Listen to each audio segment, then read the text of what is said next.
We'll come to the second part of Yuva on Say, and today see what happens here.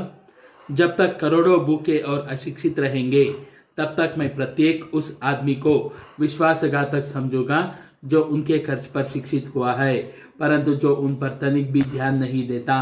वे लोग जिन्होंने गरीबों को कुचल कर धन पैदा किया है और अब टाट बाट से अकड़ कर चलते हैं, यदि उन 20 करोड़ देशवासियों के लिए जो इस समय भूखे और असभ्य बने हुए हैं कुछ नहीं करते तो वे घृणा के पात्र है। देखो यहाँ पर क्या कर रहे हैं स्वामी विवेकानंद जी। जब तक ये करोड़ों लोग भूखे और अनएजुकेटेड अशिक्षित रहेंगे तब तक मैं उस प्रत्येक आदमी को विश्वासघातक मतलब धोखेबाज समझूंगा जो इन लोगों की खर्च से एजुकेटेड हुआ है, शिक्षित हुआ है, और आज क्या है उनके ऊपर ध्यान नहीं देता है। वे लोग जिन्होंने गरीबों को कुचल कर धन पैदा किया है वह और आज क्या है ठाट बाट से अकड़ कर चलते हैं। यदि इन 20 करोड़ देशवासियों के लिए वे लोग कुछ भी सोचते नहीं हैं जो अब भूखे और असभ्य बने हुए हैं, उनके लिए कोई मदद करने के बारे में सोचते नहीं है, ऐसे लोगों को मैं घृणा करता हूँ, घृणा के पात्र समझता हूँ करके बोल रहे। देखिए, हमेशा बढ़ते चलो, मरते दम तक गरीबों को, पददलितों के लिए सहानुभूति, यही हमारा आदर्श वाक्य है। वीर युवकों, बढ़े चलो, ईश्वर के प्रति आस्था रखो, किसी चालबाजी की आवश्यकता नहीं, उससे कुछ नहीं होता। दुखियों का दर्द समझो और ईश्वर से सहायता की प्रार्थना करो, वह अवश्य मिलेगी। युवकों, मैं गरीबों, मूर्खों और उत्पीड़ितों के लिए इस सहानुभूति और प्राणपद प्रयत्न को तटी के तैर पर तुम्हें अपने अर्पण करता हूँ। प्रतिज्ञा करो कि अपना सारा जीवन इन 30 करोड़ लोगों के उद्धार कार्य में लगा दोगे जो दिनों दिन अवनति के गर्त में गिरते जा रहे हैं। यदि तुम सचमुच मेरे संतान हो तो तुम किसी वस्तु से ना डरोगे, ना किसी बात पर रुकोगे, तुम सिंह तुल्य होगे। हमें भारत को और पूरे संसार को जगाना है। देखो क्या कह रहे, हमेशा बढ़ते चलो मतलब हमेशा कदम साधते हुए आगे चलते रहो, मरते दम तक। एक गरीब लोग जो है, पददलित लोग जो है, उनके लिए सहानुभूति प्रकट करो, ये हमारा आदर्श वाक्य होना है। अरे वीर युवक हो तुम लोग, बढ़े चलो, ईश्वर के प्रति आस्था रखो मतलब भगवान के ऊपर भरोसा रखो, किसी चालबाजी की आवश्यकता नहीं। चालबाजी मतलब धोखा देके या कूटनीति बना के कुछ खमा लेना, उसकी आवश्यकता नहीं है, उससे कुछ भी होने वाला नहीं है।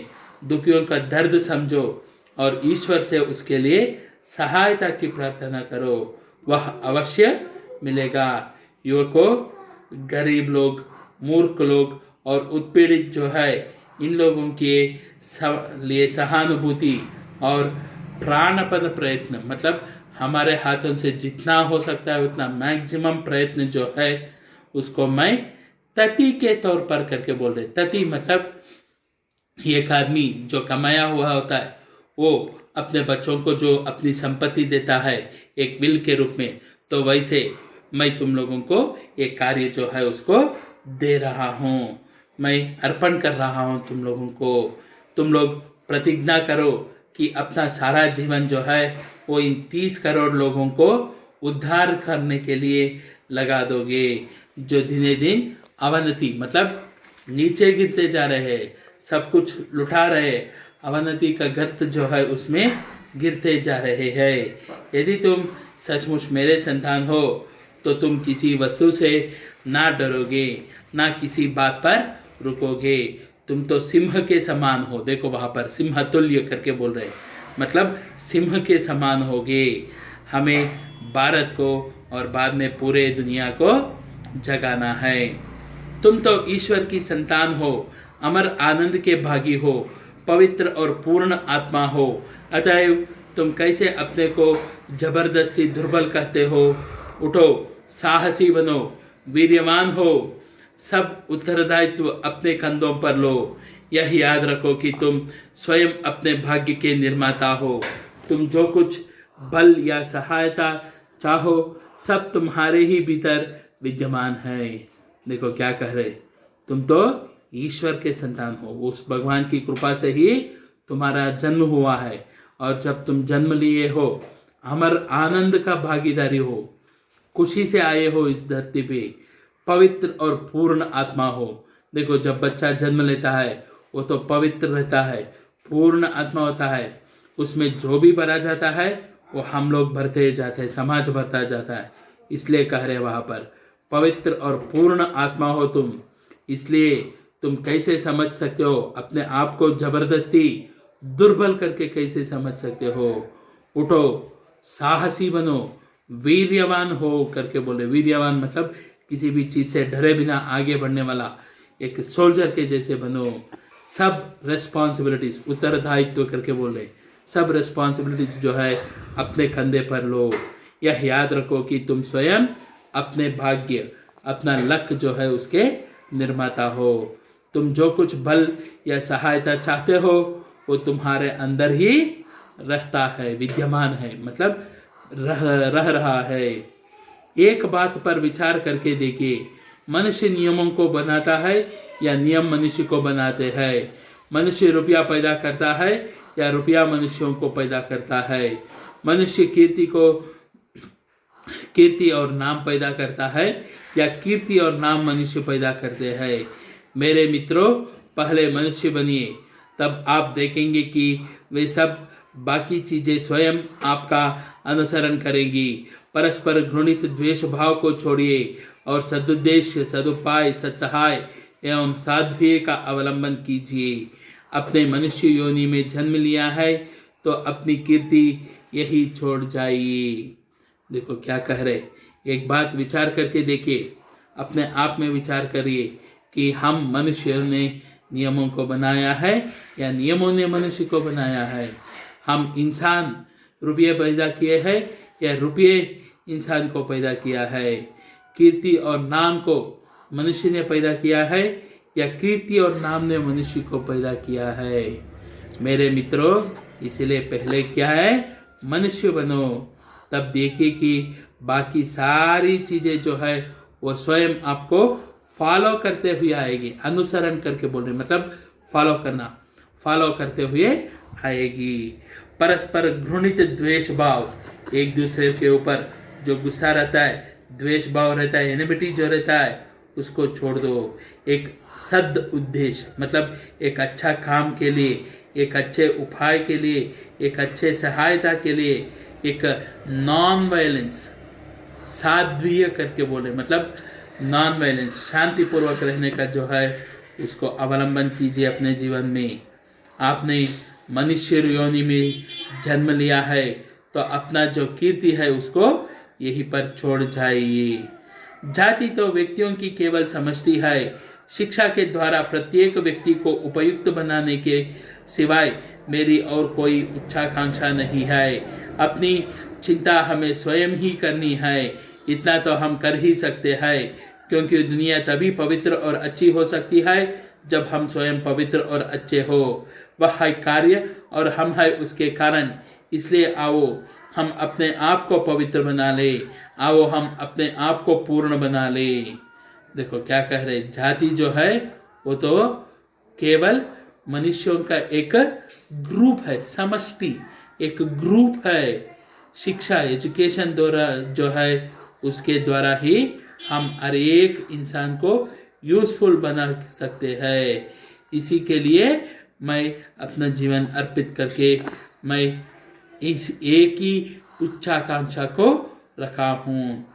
अपनी चिंता जो है वो हमें स्वयं करना है, इतना तो हम कर ही सकते हैं, अपने बारे में हम सोच ही सकते हैं, क्योंकि दुनिया तभी पवित्र और अच्छी हो सकती है जब हम स्वयं पवित्र और अच्छे हो। वह है कार्य तो हम है उसका कारण। इसलिए आओ हम अपने आप को पहले पवित्र बना लेंगे, हम अपने आप को पहले पूर्ण बना लेंगे। केवल मनुष्य की आवश्यकता है और सब कुछ हो जाएगा, किंतु आवश्यकता है वीर्यवान, तेजस्वी, श्रद्धा संपन्न और अंत तक कपट रहित नवयुवकों की। इस प्रकार के 100 नवयुवकों से संसार के सभी भाव बदल दिए जा सकते हैं और सब चीजों की अपेक्षा इच्छा शक्ति का अधिक प्रभाव है। इच्छा शक्ति के सामने और सब शक्तियां दब जाएगी, क्योंकि इच्छा शक्ति साक्षात ईश्वर से निकलकर आती है। विशुद्ध और दृढ़ इच्छा शक्ति सर्वशक्तिमान है। देखो क्या कह रहे हैं यहाँ पर, केवल मनुष्यों की आवश्यकता है हमें। कौन से मनुष्य? ऐसे मनुष्य जो हिम्मत वाले हो, जो बहुत ही एजुकेटेड, तेजस्वी हो, जो श्रद्धा संपन्न, मतलब जिस काम को हाथ में उठा लेते उसको पूरा किए बिना ना रहने वाले, ऐसे श्रद्धा संपन्न और अंत तक कपट रहित नवयुवक, मतलब जो कार्य हम कर रहे हैं उसका अंत होने तक धोखा ना करके सीधे रास्ते पे कंटिन्यूसली चलने वाले नवयुवकों की जरूरत है। इस प्रकार के अगर 100 नवयुवक संसार में मिल जाए तो सारी दिशाओं में जो दुनिया की भावना है उसको ये लोग बदल सकते हैं। और सब चीजों की अपेक्षा इच्छा शक्ति, देखो इन सभी चीजों के से भी बढ़कर क्या है? इच्छा शक्ति। अरे मैं इस काम को कर सकता हूँ करके जो एक हिम्मत आनी है, उसका इस पर अधिक प्रभाव रहता है। इच्छा शक्ति के सामने सब शक्तियाँ दब जाती है, क्योंकि ये इच्छा शक्ति जो है ये स्वयं ईश्वर से निकल कर आती है, भगवान की प्रेरणा से मिल जाती है। विशुद्ध और दृढ़ इच्छा शक्ति जो होती है वो सबसे ताकत वाला होती है, सर्वशक्तिमान होती है। मैंने तो इन नवयुवकों का संगठन करने के लिए जन्म लिया है।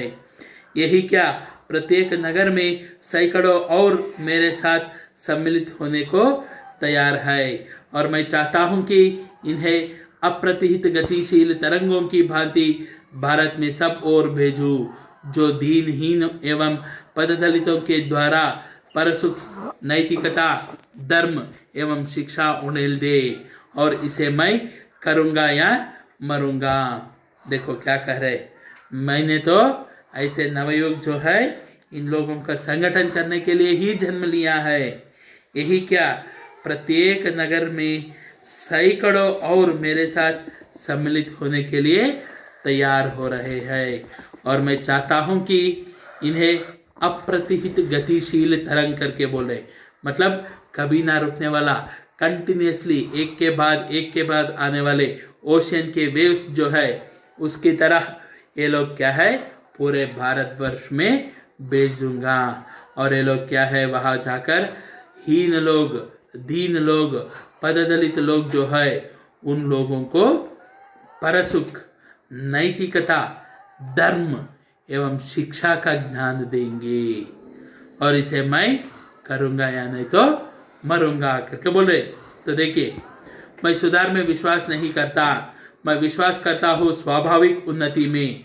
मैं अपने को ईश्वर के स्थान पर प्रतिष्ठित कर अपने समाज के लोगों के सिर पर यह उपदेश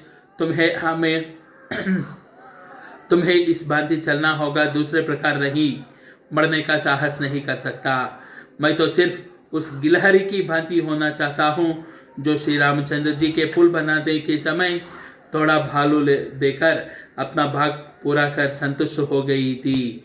यही मेरी भी भाव है। देखिए क्या कह रहे यहाँ पर, मैं तो सुधार जो है उसमें विश्वास नहीं रखता, चेंज जो होगा उस पर विश्वास नहीं रखता। मैं तो उस पर विश्वास रखता हूँ जो स्वाभाविक उन्नति में है।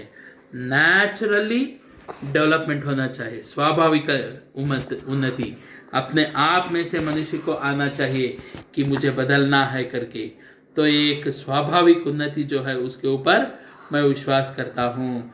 मैं अपने को भगवान के स्थान पर प्रतिष्ठित करके अपने समाज के लोगों के सिर पर ये उपदेश देना नहीं चाहता हूँ कि तुम्हें इस भांति चलना है, इस तरह नहीं चलना है।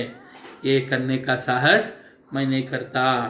मैं तो सिर्फ उस गिलहरी, स्क्विरल जो होती है उसकी तरह हूँ जो श्री रामचंद्र जी श्रीलंका जाने के लिए जो पुल बना रहे थे उस वक्त अपने हाथों से ले जाकर मिट्टी डाल रही थी एक छोटी सी गिलहरी, उस गिलहरी की भांति हूँ जो अपना भाग को पूरा कर ले और संतुष्ट हो जाए।